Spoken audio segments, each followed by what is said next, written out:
Hello, welcome to the Dave Dravnak Show. I am fascinated by the amount of work some people will go through in order to be lazy. I believe it started when they were kids, when they were the ones who they were told to brush their teeth, and instead of brushing their teeth, they did more work making it look like they brushed their teeth. But then they grew up as adults, and now they are doing the same thing. And there's a lot of examples, I'm sure, but the one that I am talking about in particular, and how I know that it affects a large population, a large percentage, is at the grocery store or the department store, wherever there are stores that are, the big box stores, as they're called. The ones who are putting out the mom and pop stores. Which I'm going to admit, I go to Walmart. I do. You know why? Because the mom and pop stores are too goddamn expensive. Lower your prices and maybe I'll come around, but, I get it. That's the whole problem, is that Walmart can outprice you. But I don't know. You know what? What do they say? The healthiest thing is to think about me. I'm number one. So I got to look out for me. I can't be looking out for you, mom and pop store.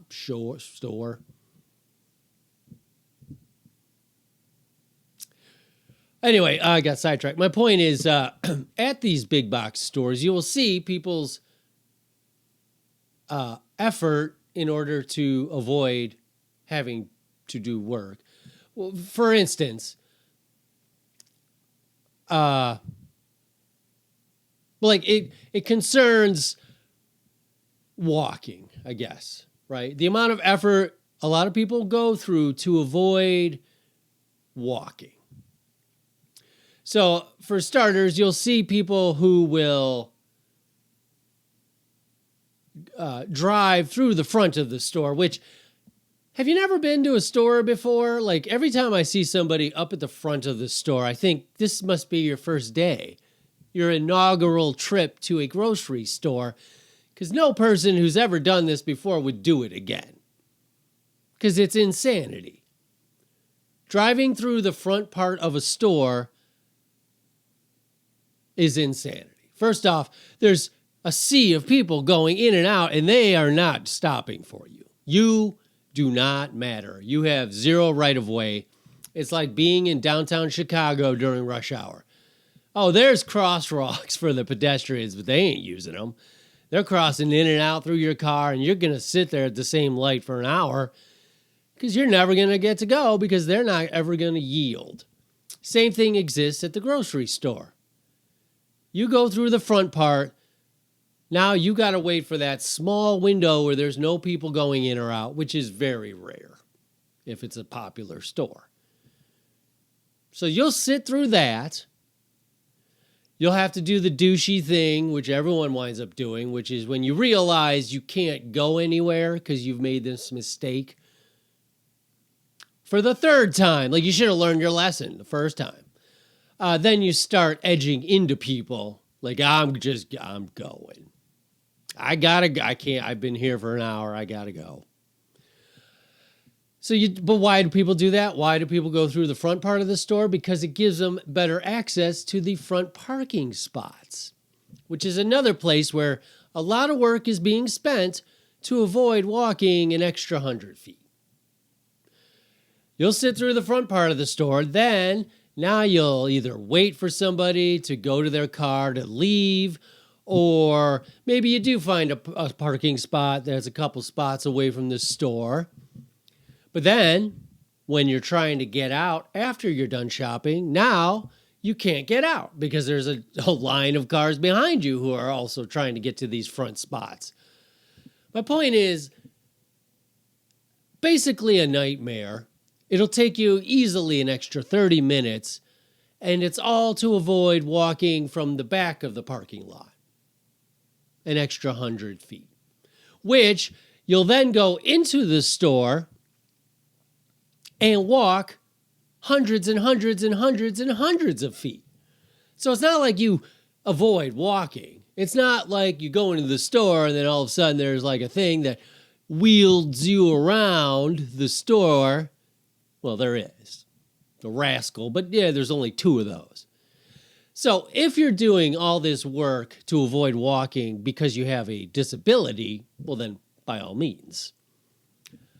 But based on the amount of people that do it and based on the fact that I've been in the store and I look around and I don't see a bunch of people on rascals, I don't see a lot of people struggling to walk around the store.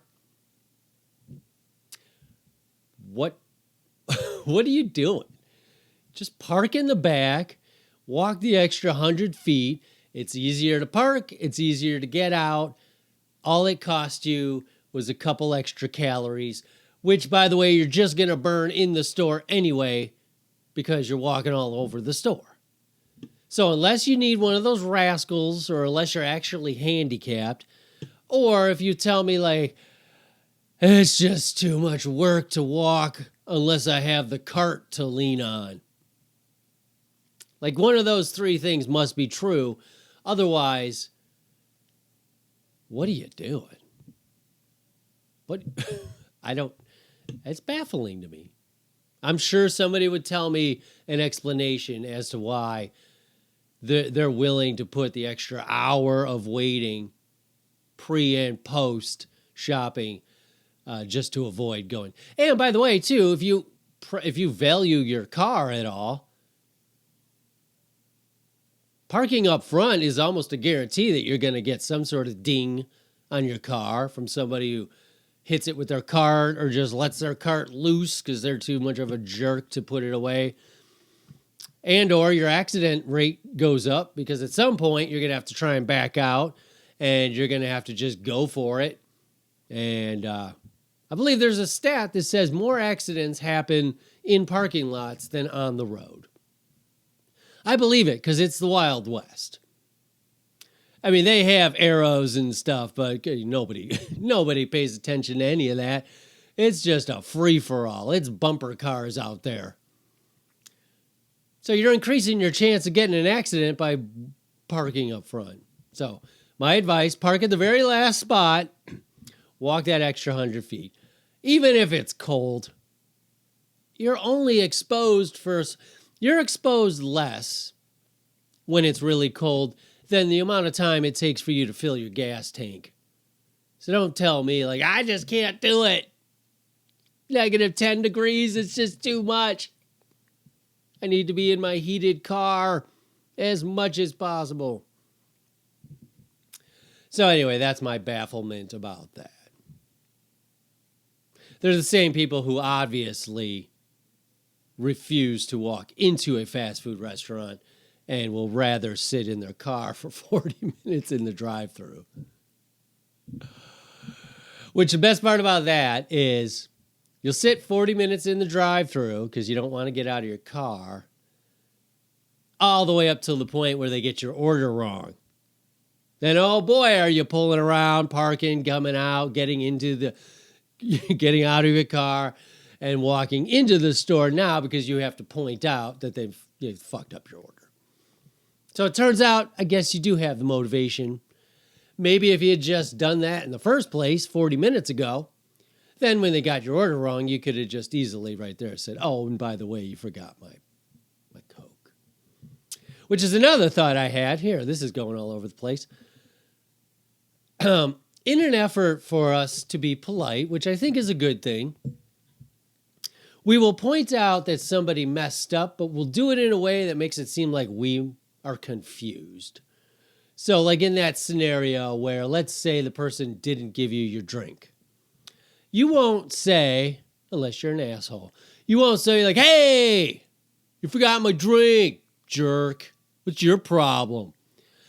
Instead, what you'll say is, excuse me, I think I had a drink. Like, you know you had a drink. You know you had a drink, but you'll say it like, I think I had a drink, to be polite. Like, you're the dummy. Like, I don't know if I remember if I ordered one or not, but